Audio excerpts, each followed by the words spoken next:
जंग ए खैबर का तफसीली वाक़िया जंग ए खैबर सन 7 हिजरी में पेश आई। खैबर मदीना मुनव्वरा के शुमाल उत्तर में वाक़े एक बड़ा और बेहद मजबूत इलाका था, जहाँ यहूदी कबाइल आबाद थे। यह इलाका किलों का शहर कहलाता था, क्योंकि वहाँ कई मजबूत किले मौजूद थे, जिनमें किला नाइम, किला सब बिन मुआज, किला निजार, किला कमूस और दूसरे किले शामिल थे। यहूदी कबाइल मुसलमानों के खिलाफ साजिशें करते रहते थे, दुश्मनों को मदद पहुंचाते थे और मदीना मुनव्वरा पर हमले की मंसूबाबंदी करते थे। इन्हीं वजहात की बिना पर रसूल अकरम ज़ान ने खैबर की जानिब पेशकदमी करने का फैसला फरमाया। जब मुसलमान खैबर पहुंचे तो रात का वक्त था। सुबह हुई तो यहूदी अपने खेतों और कामों के लिए निकले। जैसे ही उनकी नज़र मुसलमानों के लश्कर पर पड़ी, वह घबरा कर चिल्ला उठे। मोहम्मद जन अपने लश्कर के साथ आ गए और फौरन अपने अपने किलों के अंदर जा छिपे। इस मौके पर रसूलुल्लाह जन ने फरमाया, अल्लाहु अकबर। खैबर तबाह हुआ। जब हम किसी कौम के सहन में उतरते हैं तो उनके लिए बुरा दिन होता है।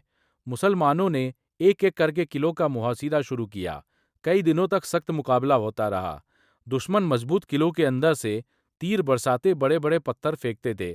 मुसलमानों को सख्त मुश्किलात का सामना था, मगर ईमान, सब्र और इस्तिकामत के साथ मुकाबला जारी रखा गया।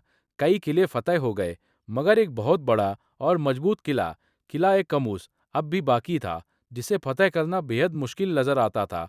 पहले दिन रसूलुल्लाह वज़ा ने एक सहाबी को अलम देकर भेजा, मगर कामयाबी ना हुई। दूसरे दिन दूसरे सहाबी गए, लेकिन उन्हें भी फतह नसीब ना हुई। इस पर नबी ए करीम सान ने इरशाद फरमाया, कल मैं यह झंडा ऐसे शख्स को दूंगा जो अल्लाह और उसके रसूल से मोहब्बत करता है और अल्लाह और उसका रसूल उससे मोहब्बत करते हैं। अल्लाह ताला उसके हाथों फतह अता फरमाएगा। यह सुनकर तमाम सहाबा के दिलों में शौक पैदा हो गया कि यह अजीम शर्फ किसे नसीब होगा। अगले दिन रसूलुल्लाह सन ने फरमाया, अली कहाँ हैं? अली कहाँ हैं? अली कहाँ सन? हजरत अली की आंखों में सख्त दर्द है। अब सब ने फरमाया, उन्हें मेरे पास लाओ। हजरत अली को लाया गया। नबी ए करीम सन ने अपनी मुबारक थूक उनकी आंखों पर लगाई और दुआ फरमाई। अल्लाह के हुक्म से फौरन उनकी आंखें ठीक हो गईं, गोया कभी दर्द था ही नहीं।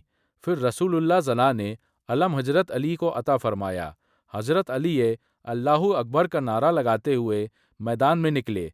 जब वह किले की तरफ बढ़े तो खैबर का मशहूर यहूदी पहलवान मरहब लोहे की जीरा और खुद पहनकर फक्र से अशार पढ़ता हुआ मुकाबले के लिए आया।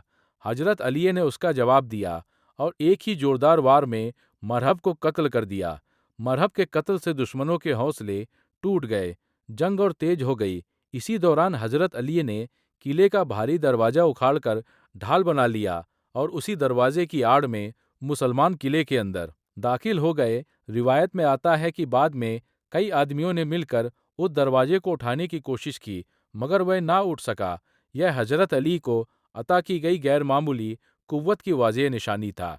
आखिरकार अल्लाह के फजल से किला ए कमूस फतह हो गया और यूं खैबर के तमाम किले मुसलमानों के कब्जे में आ गए।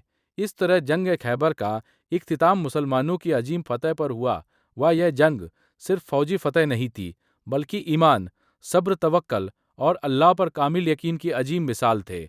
और हजरत अली का किरदार तारीख ए इस्लाम में बहादुरी, शुजाअत, वफादारी और इश्क रसूल सन की रोशन तरीन मिसाल बन गया। ऐसे ही इस्लामी मालूमात के लिए हमारे चैनल को सब्सक्राइब करें और बेल पर क्लिक करें ताकि हमारी नई वीडियो अब तक पहुंच सके। जज़ाक अल्लाह खैर।